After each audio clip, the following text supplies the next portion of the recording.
तो अब आप मुझे ये बताइए कि जब टीवी चैनल्स जो नरेंद्र मोदी की सरकार के जरिए समर्थित हैं, दोनों एक दूसरे का समर्थन करते हैं, उन्होंने झूठी खबरें चलाई कि कराची पोर्ट तबाह कर दिया, इस्लामाबाद पे हमला कर दिया। आम आदमी की, आप ये सोचिए, जो आशा थी वो ये थी कि अब हमेशा के लिए आतंकवाद की जड़ खत्म हो जाएगी, पाकिस्तान को भारत हमेशा के लिए सबक सिखा देगा, दोबारा हमारी तरफ देखेगा नहीं। क्या हम इस जंग से, या जो भी आप जिसे संकट कह रहे हैं, हम वो हासिल कर पाए? जी, हम कुछ भी हासिल नहीं कर पाए हैं।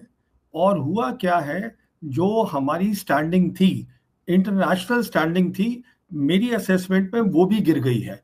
और उसका कारण ये है, पूरी दुनिया देख रही है कि हमने क्या अपनी मिलिट्री ताकत दिखाई एक क्राइसिस सिचुएशन के अंदर।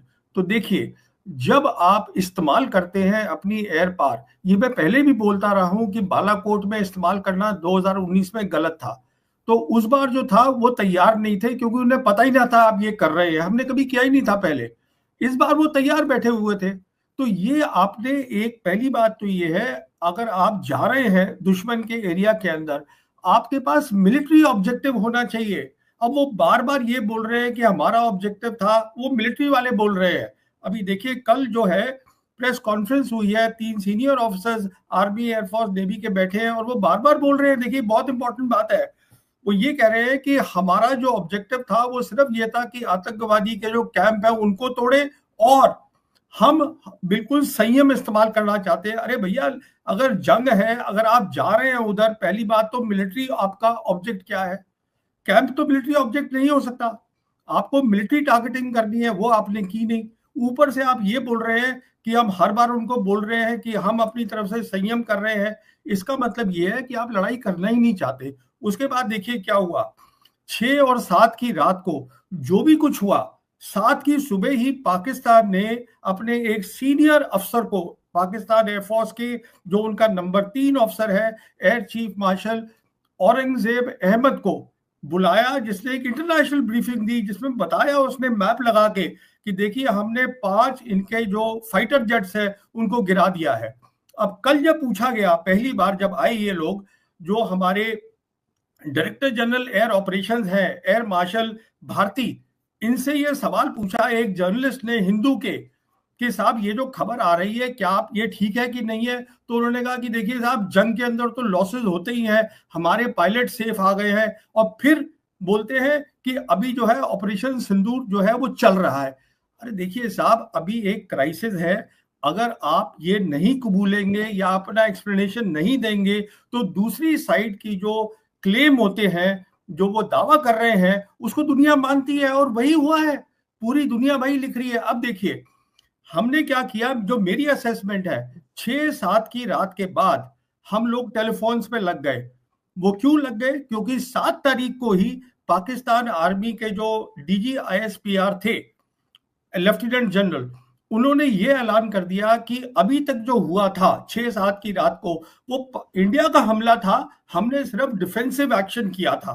अब हम करेंगे अपना, देंगे उनका जवाब। हम लोग यहां से फिर लग गए टेलीफोन करने। अब आप देखिए जो खबरें आई हैं, हमारे नेशनल सिक्योरिटी एडवाइजर, मैं जयशंकर साहब की बात नहीं कर रहा हूं, वो फॉरेन मिनिस्टर है, नेशनल सिक्योरिटी एडवाइजर डोवल साहब, खबर आई है कि इमीडिएटली उन्होंने secretary of state Marco Rubio से बात करी, सऊदी से बात करी, जापान से बात करी, फिर चीन के फॉरेन मिनिस्टर वांग यी से जयशंकर साहब ने बात करी, उसके बाद फ्रांस से बात करी, यूएई से बात करी। आप सब क्यों बात कर रहे हैं? एक तरफ तो आप ये कह रहे हैं कि हम संयम से काम कर रहे हैं, वो आप अपना कमजोरी दिखा रहे हैं कि आप लड़ाई करना ही नहीं चाहते हैं। तो मेरी असेसमेंट में, अगर आप लड़ाई के लिए नहीं तैयार थे, तो ये आपको करना ही नहीं चाहिए था। प्रवीण जी, अब यहाँ पे सवाल ये पैदा होता है कि एक कम्युनिकेशन के छात्र के तौर पर कैसे कम्युनिकेट किया जाए, खासकर संकट में आपकी परीक्षा होती है। दो तरह से कम्युनिकेट करना था भारत की सरकार को, भारत के पत्रकारों से कैसे कम्युनिकेट करना था, भारत की सरकार को भारत की आम जनता के साथ कैसे कम्युनिकेट करना था, और भारत की सरकार को जो अंतर्राष्ट्रीय समुदाय है उसको क्या बताना था। 3 स्तरों पर ये कम्युनिकेशन होना था। और आप भी, जब सिक्योरिटी की हम बात करते हैं तो कम्युनिकेशन भी उसमें बहुत अहम है। तो मुझे ये बताइए, इन तीनों मुहानों पर क्या आपको लगता है कि हम फेल हो गए? भारत के पत्रकारों के साथ, हमारी आम जनता को हमने क्या संदेश दिया, जबकि वो इतने परेशान थे कि जिंदा बचेंगे नहीं बचेंगे, क्या राशन घर में इकट्ठा कर लें, क्या करें, क्या वही जंग का माहौल बन रहा है। और तीसरे, पूरी इंटरनेशनल कम्युनिटी अपने कान आगे करके सुन रही थी कि अब देखते हैं ये दो सबसे बड़े देश और दोनों न्यूक्लियर पावर्स हैं, ये क्या करेंगी, क्या कोई नई तबाही आने वाली है दुनिया में।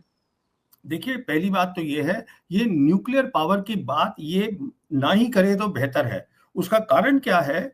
हमने हर जंग में देखा है कि पाकिस्तान की मिलिट्री कमजोर नहीं है, न्यूक्लियर तक बात जाएगी ही नहीं। अब जहां तक आपने बात करी इंफॉर्मेशन वॉर की, जैसे मैं आपसे बता रहा था, उन्होंने 7 तारीख की सुबह को ही इंटरनेशनल ब्रीफिंग दे दी, सब इंटरनेशनल, और उन सब ने उनकी कहानी लिखी।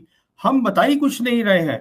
पहले हमारे फॉरेन सेक्रेटरी थे, वो मिस्री साहब, वो कुछ बता ही नहीं रहे हो क्या रहा है।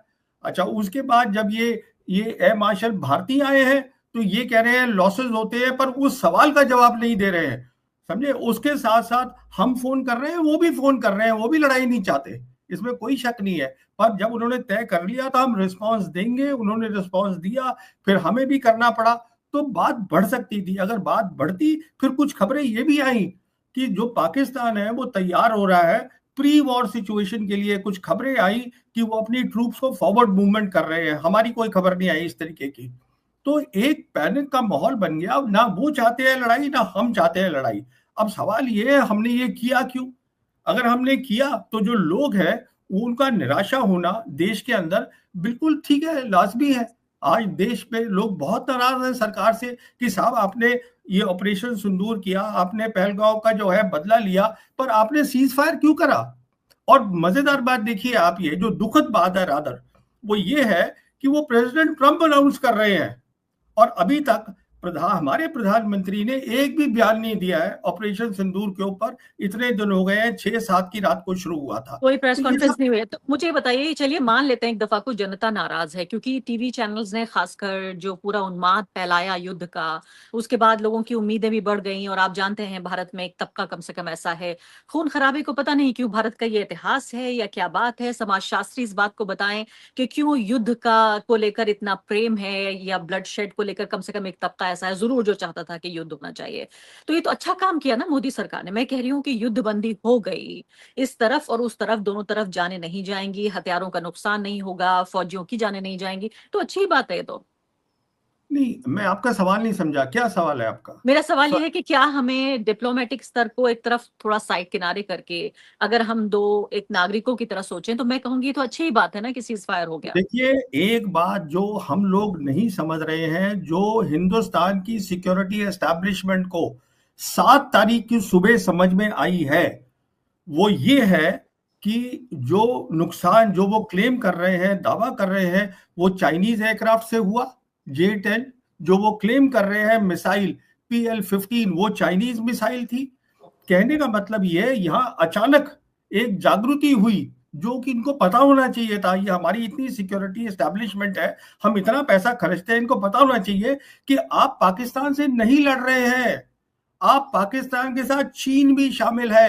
वो दूसरी बात है, चीन जो है वो जंग में हिस्सा नहीं ले रहा है, पर अपनी पूरी काबिलियत पाकिस्तान को दे रहा है। ये असेसमेंट हमारी गलत थी, तो बिल्कुल गलत। मैं अगर सही समझ रही हूँ आपकी बात को, और मैं याद दिलाना चाहती हूँ कि आपने इस बात को कहा पिछले इंटरव्यू में, खासकर आपने बारहा जोर दे देकर ये कहा कि ये जंग सिर्फ पाकिस्तान के साथ नहीं होगी, पाकिस्तान प्लस चीन के साथ होगी। कुछ लोग नाराज भी हो गए थे, कमेंट सेक्शन में कह रहे थे कि आप जो है हमें डीमोरलाइज करने की कोशिश कर रहे हैं। मैं ये भी याद दिलाना चाहती हूँ, सिर्फ 2 साल पहले राहुल गांधी ने बाकायदा संसद में इस बात को कहा कि आपको इस समझना होगा कि ये जो नेक्सस है चीन और पाकिस्तान का, वही बातें सामने आ रही हैं। तो अगर मैं आपकी बात को सही समझ रही हूँ, आप ये कह रहे हैं सीज फायर की एक बड़ी वजह में से एक वजह ये भी थी इस बात का एहसास, रियलाइजेशन होना कि हमें बहुत भारी नुकसान हो रहा है पाकिस्तान से ये जंग करके या संकट पैदा करके, क्योंकि चीन भी साथ में आ रहा है। देखिए, दो बातें बोलता हूं। एक तो मोदी सरकार को राहुल गांधी को सीरियसली लेना चाहिए। वो उन्होंने ठीक कहा था पार्लियामेंट के अंदर कि आपने इतना बड़ा नुकसान किया है, आपने इन देशों को जोड़ दिया है, उनके देशों को जोड़ दिया है, उनकी सिक्योरिटी एस्टैब्लिशमेंट को जोड़ दिया है, मिलिट्री को जोड़ दिया है। अब दूसरी बात सुनिएगा आप, जो ये जंग हुई इसमें क्या क्या चीजें इस्तेमाल हुई? मिसाइल इस्तेमाल हुई चाइनीज, मैं पाकिस्तान की बात कर रहा हूं।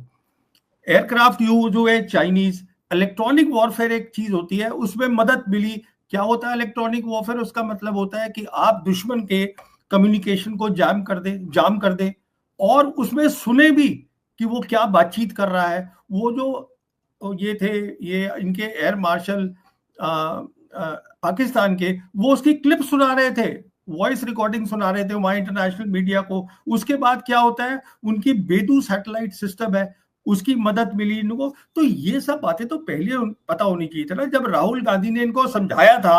अगर ये उस समय समझ जाते तो उनकी बात समझ में आ जाती कि हम इस समय पाकिस्तान के साथ जंग नहीं करेंगे, हम जंग कर रहे हैं पाकिस्तान और चीन के साथ। पर ये कहाँ समझ रहे हैं उस बात को, इसलिए पैनिक हुआ 8 तारीख सुबह को। मैं आपसे सवाल पूछूंगी खासकर इंडियन एयरफोर्स को लेकर। ये बहुत जरूरी सवाल है, पूछा जाना चाहिए कि क्या भारत में भारत की सेना, सैनिक तैयारी, इसमें कोई कमी रह गई क्या, हमारे लिए भविष्य के लिए जरूरी है? क्योंकि आपने कहा कि भाई भारत की जो सरकार या सेना या विदेश मंत्रालय, बहुत मुश्किल है उनके लिए इस बात को सीधे तौर पर कबूल करना कि हम कमजोर हैं या हमारे साथ गलती हुई। लेकिन एक नागरिक के तौर पर, एक पत्रकार और आप एक सिक्योरिटी एनालिस्ट होने के नाते, हमारा ये फर्ज भी बनता है कि हम सरकारों को बताएं कि यहाँ पर कमी हो रही है, ताकि दोबारा इस तरह से मुंह की हमें ना खानी पड़े। उससे पहले एक सवाल पूछ लेती हूँ कि यहाँ जो इंटरनेशनल मीडिया में सवाल बन रहा है वो ये कि जो ट्रम्प एडमिनिस्ट्रेशन है उसको बहुत ही कोई अलार्मिंग इंटेलिजेंस, इस शब्द का उन्होंने इस्तेमाल किया है, यानी बहुत ही कोई ऐसी चेतावनी भरी कोई खुफिया खबर आई जिसके लिए बहुत जरूरी हो गया कि उन्होंने दोनों देशों को कहा कि आप युद्धबंदी कीजिए। क्या आप तो कह रहे हैं कि न्यूक्लियर पावर से डरने की जरूरत नहीं है, लेकिन क्या ये अलार्मिंग फिर क्या इंटेलिजेंस रही होगी जिससे दोनों देशों को देखिए, इन्होंने फोर्स मुझे किया? पता नहीं क्या आई है, मैं आपको सिर्फ इतना बता सकता हूँ। मैं आज सुबह भी एक देख रहा था इंटरव्यू, मेजर जनरल है यूएस मिलिट्री के। ये एक गलत फहमी है इन लोगों के दिमाग में कि पाकिस्तान जो है वो कमजोर मिलिट्री है। देखिए, पाकिस्तान में बहुत प्रॉब्लम्स होंगी, पर जहां तक मिलिट्री का ताल्लुक है, वो हमेशा हमारे साथ उन्होंने compete किया है। इस बात को समझना है। अगर आपको कन्वेंशनल वॉर में आप compete कर रहे हैं, तो न्यूक्लियर वेपन की बात कहां से आ गई? न्यूक्लियर वेपन वो इसलिए लाते हैं क्योंकि उनकी ज्योग्राफी नैरो है। उनकी ज्योग्राफी नैरो है, बहुत सारे उनके जो टाउन्स है, लाहौर है, वो बिल्कुल सटे पड़े हैं हमारे बॉर्डर के साथ। तो वो इसलिए लाते हैं कि कहीं अचानक कुछ हो जाए तो उनको पता होना चाहिए हमारे पास न्यूक्लियर वेपन है, पर वो इस्तेमाल नहीं करेंगे कभी भी, जो उनको जरूरत ही नहीं है। और अब तो आप देख लीजिए ना, चीन उनके साथ खड़ा हुआ है। चीन ने 2019 के बाद, जब हिंदुस्तान की सरकार ने 370 और 35A हटाया जम्मू कश्मीर से, तब से चीन का सब लीडर शी जिनपिंग से नीचे तक बोल रहा है कि हम पाकिस्तान की सिक्योरिटी और सॉवरेनिटी को सपोर्ट करते हैं। आप इसका मतलब क्यों नहीं समझ रहे हैं? सीधा सा मतलब है। तो जहां तक वैसे ये अमेरिकन का ताल्लुक है, इन ये अमेरिकन को अब क्या मिला मुझे मालूम नहीं है। इसमें कोई शक नहीं है, दोनों साइड जंग नहीं चाहते थे, इसमें कोई शक नहीं है, कोई नहीं चाहता। पर ये मान लेना कि हम जाके उनको अंदर से घुस के मार देंगे और वो चुप बैठे रहेंगे, तो ये तो गलत बात है ना। क्योंकि देखिए, उसका कारण क्या है, 34 साल से उनका प्रॉक्सी वॉर चल रहा है, 34 साल से, 1991 से। अगर आप में ताकत होती, आप खुद सोचिएगा, आपके व्यूअर्स सोचे, अगर हम में ताकत होती तो बंद ना कर देते ये। तो हमें अपनी क्षमता बढ़ानी चाहिए थी। ये देखिए, आपने, ठीक है, वो आपकी सोच है, आप सरकार है, आप जो भी कुछ करिए, पर ऐसा इसमें क्या होता है कि इंटरनेशनल स्टैंडिंग जो होती है वो अच्छी नहीं लगती हम सबके लिए। हम सब हिंदुस्तानी हैं, हमें अच्छा नहीं लगता। चलिए, ये बहुत क्या बहुत शुक्रिया आपका इस पूरी बातचीत के लिए।